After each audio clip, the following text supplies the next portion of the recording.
بسم اللہ الرحمن الرحیم۔ السلام علیکم ورحمۃ اللہ وبرکاتہ۔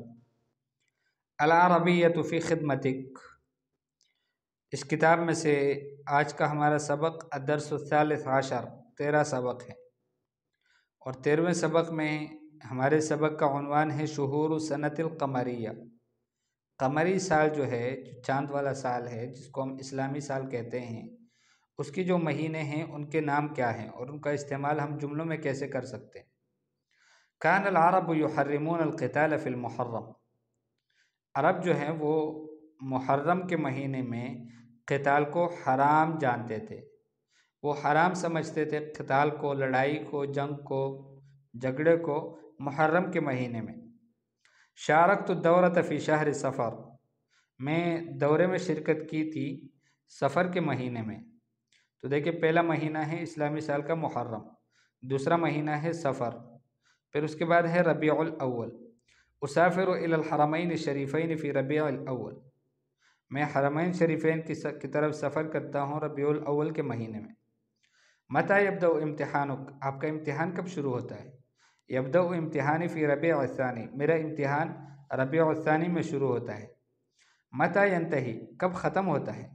ینتہی امتحانی فی بدایت جمادی الاولی، میرا امتحان ختم ہوتا ہے جمادی الاولی کے شروع میں۔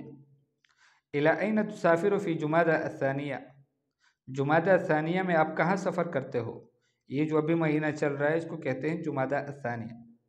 اسافر الی اسلام آباد، میں اسلام آباد سفر کرتا ہوں۔ متی یکون امتحانک النہائی، آپ کا آخری امتحان کب ہوگا، جو سالانہ امتحان کہلاتا ہے؟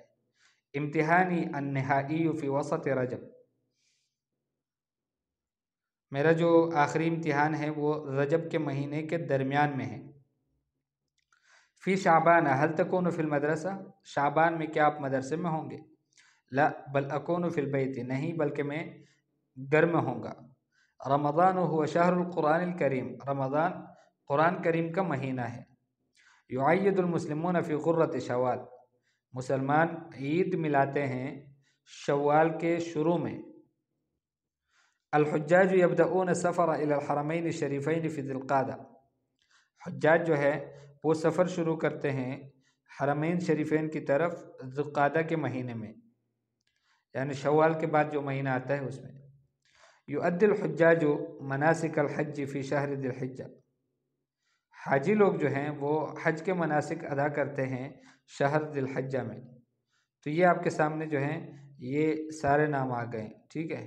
یہ کان العرب یحرمون القتال فی المحرم، شارکت الدورۃ فی شہر صفر، اسافر الی الحرمین الشریفین فی ربیع الاول، متی یبدأ امتحانک، یبدأ امتحانی فی ربیع الثانی، متی ینتہی، ینتہی امتحانی فی بدایت جمادی الاولی، الی این تسافر فی جمادی الثانیہ، اسافر الی اسلام آباد، متی یکون امتحانک النہائی، امتحانی النہائی فی وسط رجب، فی شعبان هل تکون فی المدرسہ؟ لا بل اکون فی البیت۔ رمضان هو شہر القرآن الکریم، یعید المسلمون فی غرۃ شوال، الحجاج یبدؤون السفر الی الحرمین الشریفین فی ذی القعدہ، یؤدی الحجاج مناسک الحج فی شہر ذی الحجہ۔ اجب عن الاسئلۃ التالیہ، مندرجہ ذیل سوالوں کا جواب دو۔ متی یبدأ امتحانک النہائی، متی ینتہی، متی تبدأ الاجازات، چھٹیاں کب سے شروع ہوتی ہیں؟ متی یبدأ المسلم السفر الی الحرمین الشریفین لاداء مناسک الحج، این تکون فی شعبان، شعبان میں تم کہاں ہوں گے؟ القتال کہتے ہیں لڑائی کو، الدورہ بمعنی کورس، یعید بمعنی عید منانا، اور یؤدی فریضہ ادا کرنا، مناسک الحج حج کے ارکان فرائض۔ یہ کچھ مفرد اور مثنیٰ اور جمع ہیں۔ شہرن ایک مہینہ، شہران دو مہینے، اور شہورن بہت سارے مہینے۔ امتحان ایک امتحان، امتحانان دو امتحان، اور امتحانات بہت سارے امتحانات۔ بیتن ایک گھر، بیتان دو گھر، اور بیوتن بہت سارے گھر۔ حاجن ایک حاجی، حاجان دو حاجی، اور حجاجن بہت سارے حاجی۔ سفرن ایک سفر، اور سفران دو سفر، اور اسفارن بہت سارے سفر۔ منسکن ایک یعنی منسک جائے عبادت، منسکان مناسکو، اور حجن ایک حج، حجان دو حج، حججن کئی حج۔ استعمل الکلمات التالیہ فی جمل مفیدہ، مندرجہ ذیل کلمات کو مفید جملوں میں استعمال کرو۔ رجب، رمضان، شوال، المحرم، امتحان، مناسک، سفر، الحرمین الشریفین۔